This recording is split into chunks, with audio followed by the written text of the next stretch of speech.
Bonjour à tous et bienvenue pour la revue des deux derniers épisodes de la semaine, donc le 57 et le 58. Dans ces deux épisodes, on nous a montré un Hamidou qui veut se marier, les gars. Du coup, il est allé demander une faveur à son patron, à Monsieur Mbarga. Et bien sûr, Monsieur Mbarga, qui est un homme plutôt humain, plutôt simple, a accepté, bien évidemment. Puis Chéri, qui a entendu toute la conversation, se demandait mais avec qui est-ce que Hamidou compte se marier? Du coup, elle a été très jalouse. Elle est allée le confronter, elle lui a demandé mais tu comptes épouser qui? En fait, tu faisais trop le mec qui m'aime, alors que non, tu m'aimes pas du tout puisque tu es sur le point d'épouser quelqu'un d'autre. Hamidou s'est fait le plaisir de lui rappeler qu'elle avait déjà refusé sa proposition. Puis Chéri a toujours dit qu'elle ne voulait pas du tout épouser Hamidou.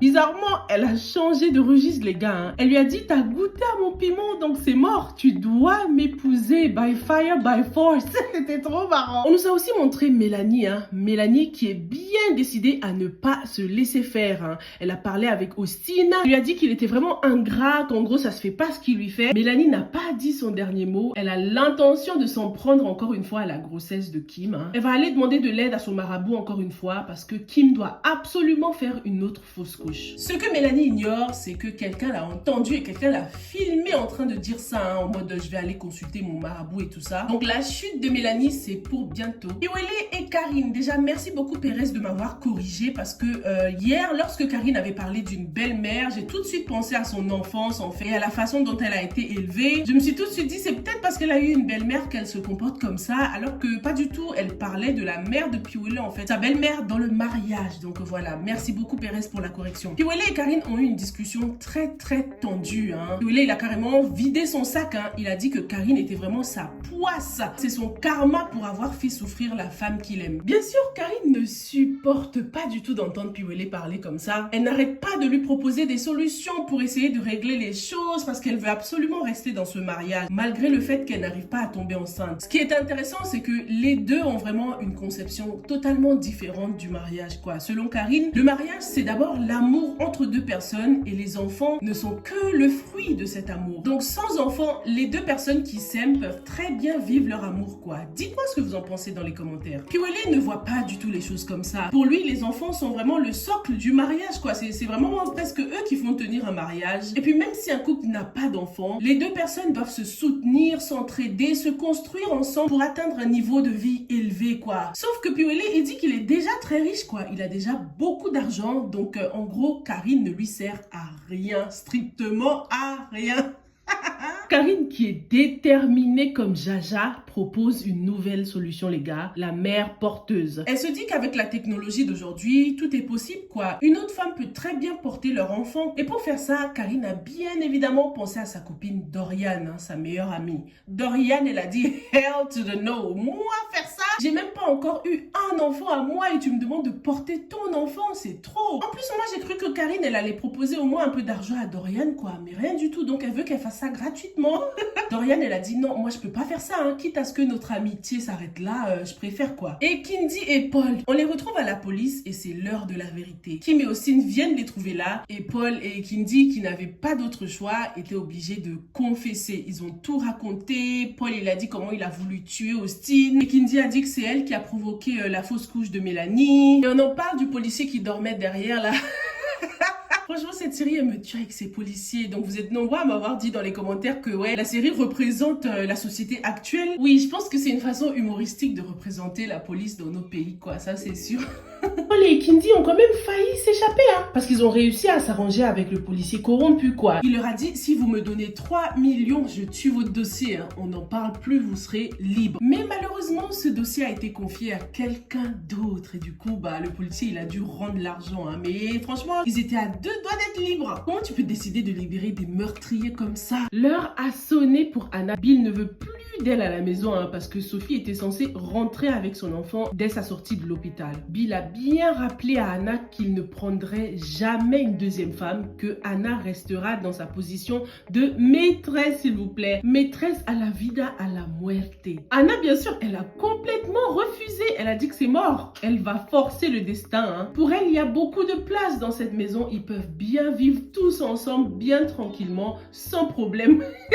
Sophie était repassée chercher quelques affaires dans la maison de Julien. Elle lui a dit que c'est bon là. Elle a décidé de repartir chez elle parce que le bonheur ne se limite pas à l'argent en fait. Ça y est, elle a goûté à l'argent et elle sait maintenant que le bonheur c'est dans la tête et dans le cœur. Et c'est Bill qui est dans son cœur. C'est Bill qu'elle aime parce que malgré tout ce que Julien lui a offert, elle n'arrive toujours pas à être amoureuse de lui quoi et elle ne le sera jamais. Lorsque Sophie disait au revoir à Julien, il en a profité Julien pour lui déclarer sa flamme encore une fois. Non, Sophie ne part pas, je t'aime et tout ça. Il lui tenait la main et comme par hasard, Bill a fait son entrée dans le salon parce qu'il était venu chercher Sophie. La sœur de Sophie lui a dit au téléphone qu'elles avaient décidé de rentrer à Lopom et qu'elle n'allait pas du tout rentrer chez Bill quoi. Du coup, il était venu chercher Sophie parce qu'il voulait réellement qu'elle rentre à la maison. Il est tombé sur Julien. Du coup, voilà, vous le connaissez, hein. Il a tout de suite conclu que Sophie et Julien entretenaient une relation. Il a interprété les choses à sa sauce quoi. Sophie a essayé de s'expliquer, mais bam, il lui a collé une gifle comme d'habitude.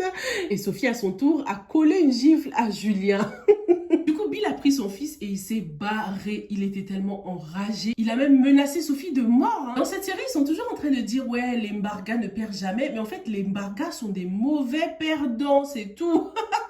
Bill, c'est un mauvais perdant. Il faut absolument qu'il apprenne à communiquer parce que c'est pas possible. En parlant des Mbarga, on nous a montré Passy Mbarga qui est dans le mal. Elle aime toujours Piwele et c'est super dur pour elle de l'oublier. Elle a avoué à sa sœur qu'il lui ferait mais genre toute une vie pour pouvoir oublier Piwele. Mais Alice a essayé de l'encourager et de la conseiller d'oublier. Ce sera vraiment la meilleure chose à faire quoi. Qui comme moi sent que dans les prochains épisodes là, on va nous introduce au nouveau prétendant de Passy. Le pasteur est venu chez les Mbarga malgré lui demander la main de Alice officiellement. Il est venu avec la mère de Arnold demander la liste de la dot. Tout le monde est vraiment aux anges, tout le monde est content sauf le pasteur. Parce que pour lui, même s'il a donné sa bénédiction, c'est vraiment une bénédiction forcée quoi. Ce qui fait que ça ne compte pas parce que c'était vraiment sous la contrainte qu'il a donné sa bénédiction pour ce mariage. De retour à la maison, le pasteur tellement contrarié a demandé à Arnold et à sa maman de quitter la maison s'il vous plaît. Non mais il abuse pas un peu le pasteur là. Pendant cette scène, j'ai pensé à un commentaire qu'on avait eu là qui nous disait que le pasteur veut que ce soit sa propre volonté qui soit respectée et non celle de Dieu et c'est exactement ça. Il n'a aucune raison de mettre Arnold et sa mère à la porte. C'est un vrai rageux, il a le seum. En plus, il se rend même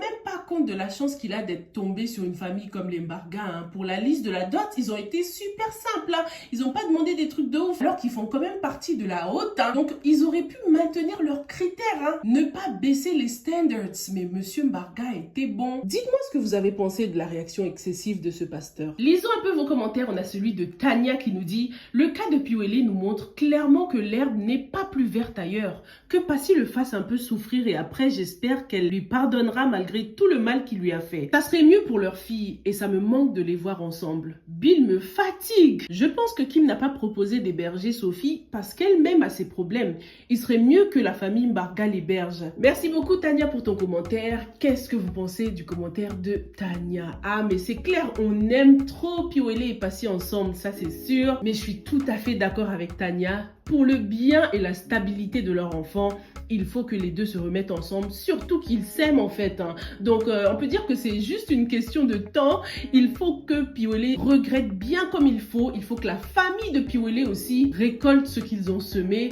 Et ensuite maintenant, on aura notre happy ending. En tout cas, espérons-le parce que c'est pas cette saison se termine sans que Piwele et Passy se remettent ensemble. Hein. En ce qui concerne Kim, j'avoue que c'est vraiment la famille Mbarga qui aurait dû proposer d'héberger Sophie quand même. Hein. Ils sont mieux placés, c'est sûr. On a le commentaire de Akwele de Souza qui nous dit « Bill exagère. Vraiment, le scénario là, je n'ai pas aimé. Je pensais qu'il allait regretter ses actes ratés. Mais à chaque fois, il rebondit et il veut à tout prix tuer Julien. Un père de famille ne peut pas se réjouir de la mort du fils de quelqu'un d'autre. Surtout qu'il a raté son coup. Et c'est son fils qui en a fait les frais. Il devrait se repentir et regretter son geste. Mais non, il continue. Non mais franchement, il fonce droit dans le mur. Un mauvais perdant comme pas possible. J'ai jamais vu ça. Quand on voit comment il agit, mais on se dit entre lui et Julien, où est la différence en fait? Sophie était en train de se plaindre que depuis que Julien est revenu dans sa vie, il n'y a que des problèmes. Son fils est maintenant handicapé à cause de lui. Mais Bill, il n'est pas mieux du tout. Il a officiellement le statut de criminel maintenant, hein, depuis qu'il veut tuer les gens de gauche à droite là. Si vous vous souvenez, même lorsqu'il avait demandé au tueur de s'en prendre à l'enfant de Julien, le tueur s'était étonné. Hein. Il s'était dit, attends, tu veux que je tue l'enfant? Donc même chez les criminels, il y a des limites quoi. Même dans les prisons par exemple, les gens qui sont en prison pour s'en être pris à des enfants, mais on leur fait leur fête en prison. Donc il y a vraiment des limites à ne pas franchir. Et Bill a carrément basculé de l'autre côté quoi. Depuis le début de la série là, je vois que presque tout le monde échappe à la prison à chaque fois. Bon, et Kindy et Paul, c'est sûr qu'ils vont terminer en prison, mais Bill mérite d'aller faire un petit tour là-bas aussi. Comme d'habitude, merci à tous pour vos jolis commentaires. Comment je rigole en lisant vos commentaires, je me casse des barres. Dites-moi ce que vous avez pensé de ces 2 épisodes. Qu'est-ce que vous pensez du policier corrompu? Mais lui, mais comment il dort la nuit? Il y a des policiers comme ça qui laissent les criminels s'échapper. Mais comment ils font pour dormir la nuit? En sachant qu'il y a des tueurs qui rôdent encore dans la ville à cause d'eux. J'espère que la série nous apportera des solutions quand même pour ces problèmes-là. Parce que c'est bien de les dénoncer, de les représenter de façon comique. Mais il faut quand même qu'à la fin, il y ait une bonne leçon quoi. Merci beaucoup d'avoir regardé la revue jusqu'au bout. Et on se retrouve dès lundi pour la suite. Ok? Stay safe and stay blessed. Bye!